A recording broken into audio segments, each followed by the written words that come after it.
Hola, es un gusto estar nuevamente juntos para continuar con nuestro proyecto Reavivados por su Palabra. Un plan para estudiar la Biblia capítulo por capítulo todos los días hasta la lectura completa de toda la Escritura.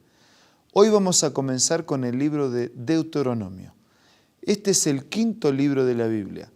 Fue escrito también por Moisés y constituye algo así como la copia de la ley o la repetición de la ley o las palabras del Señor a través de su ley.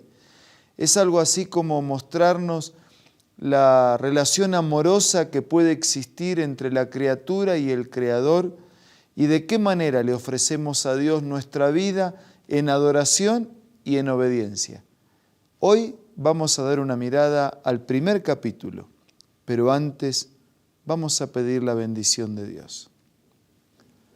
Señor, al iniciar el estudio de este libro de Deuteronomio, queremos pedirte que nos bendigas para repasar historia, pero sobre todo para encontrar fuerzas y orientación que nos ayuden a vivir. Te lo pedimos y te lo agradecemos en el nombre de Jesús. Amén. Y así estamos con la oportunidad y la posibilidad de leer el libro de Deuteronomio. Este libro que, como les mencioné, es algo así como la copia de la ley o la repetición de la ley, las palabras del Señor. Este libro que fue escrito por Moisés, reconocido por otros escritores de la Biblia e incluso por Jesús, quien cita a Moisés como el autor de este libro.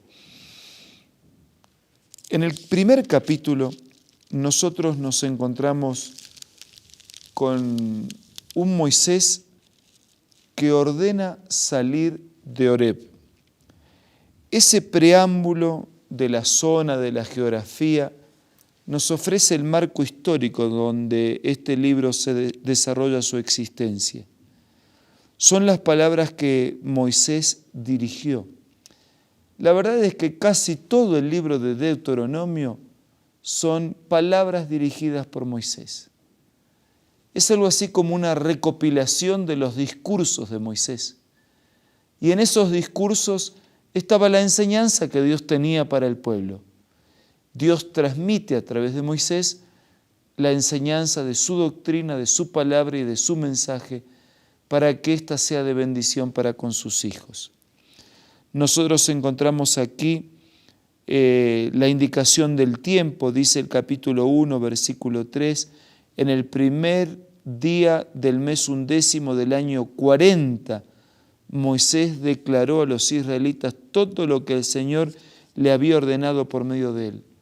Eso indica el tiempo de la caminata, ¿no? De 40 años. Después de haber salido de Egipto, el Señor había condenado a Israel a peregrinar por 40 años por el Sinaí, porque no quisieron entrar en Canaán cuando estaban en Cades y tuvieron que peregrinar 38 años más por su incredulidad, por su murmuración, por su falta de fe, por su falta de confianza, por su falta de obediencia a la palabra de Dios. Estuvieron dando vueltas y vueltas, sufriendo las necesidades y enfrentando las penurias y dificultades del desierto. Pero ahora dice en el versículo 9, en aquel tiempo yo solo no puedo con todos ustedes. El Señor, su Dios, los ha hecho tan numerosos que hoy son ustedes tantos como las estrellas del cielo. Es interesante notar, ¿no?, que este discurso comienza con el mandato de Dios a los israelitas para que tomaran posesión de la tierra. Y es interesante que la promesa de Dios se cumple al punto tal que ya son tantos, tan numerosos como las estrellas del cielo. Ese Dios que había prometido que serían una gran nación y una multitud, está cumpliendo su palabra. En el versículo 10 podemos volver a leer, El Señor su Dios los ha hecho tan numerosos que hoy son ustedes tantos como las estrellas del cielo. El Señor su Dios. Este es un título que se aplica muchas veces en la Biblia en referencia a Dios. En realidad, en Deuteronomio se repite casi 300 veces. Sí, unas 300 veces se repite esta expresión. El Señor, su Dios. El Señor, el Dios de los israelitas, el Dios de los antepasados, el Dios de ellos, el Dios de esos creyentes. Ese es el que hace la diferencia. Ese es el título que se repite vez tras vez. Así como aparece la expresión Señor y se la usa combinado con el Señor su Dios. Y yo me pregunto aquí, ¿cuál es tu Señor?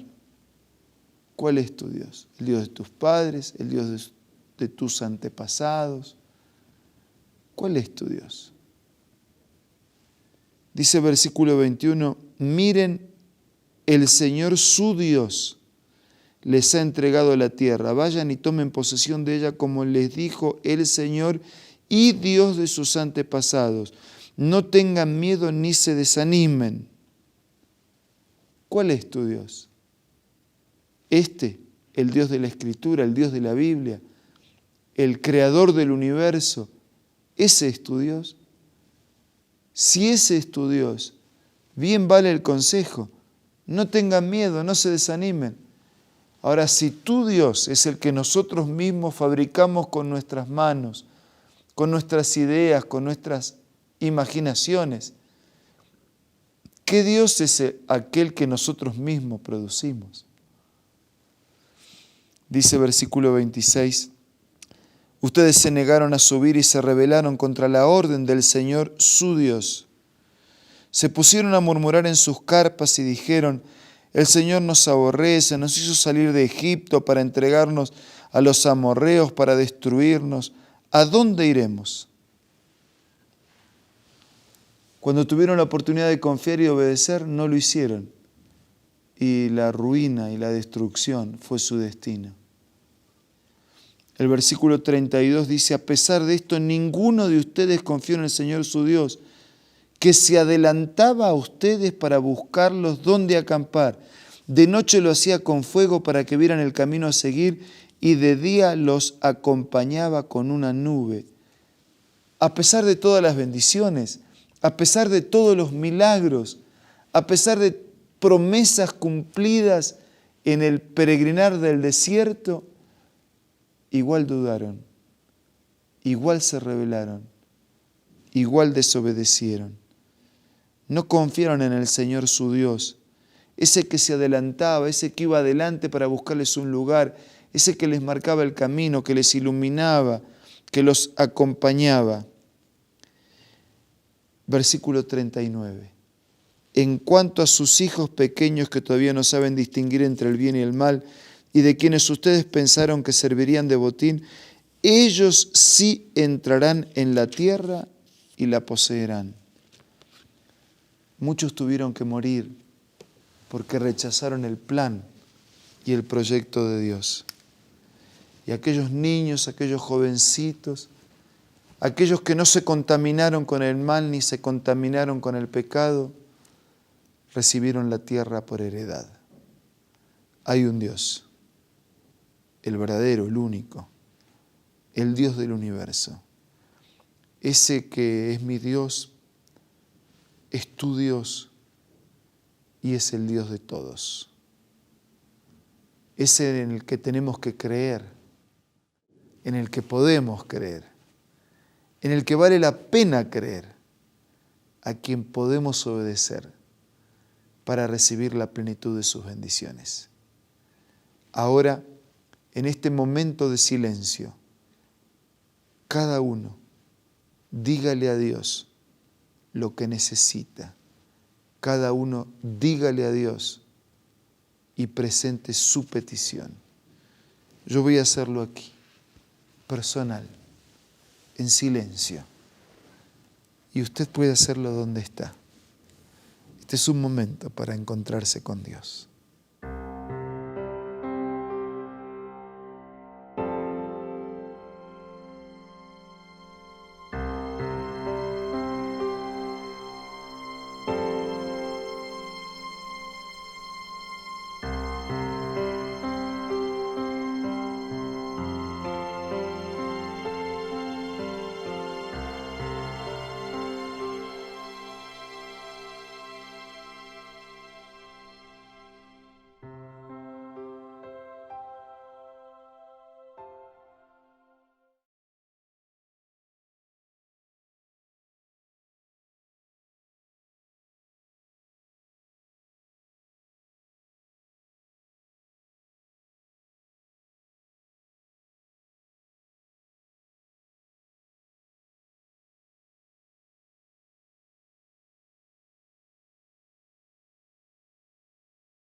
Después de este momento especial de encuentro personalizado con Dios, solo me resta despedirme de ustedes hasta mañana, cuando continuaremos con este viaje maravilloso por las páginas eternas de la Biblia, siendo reavivados por su palabra.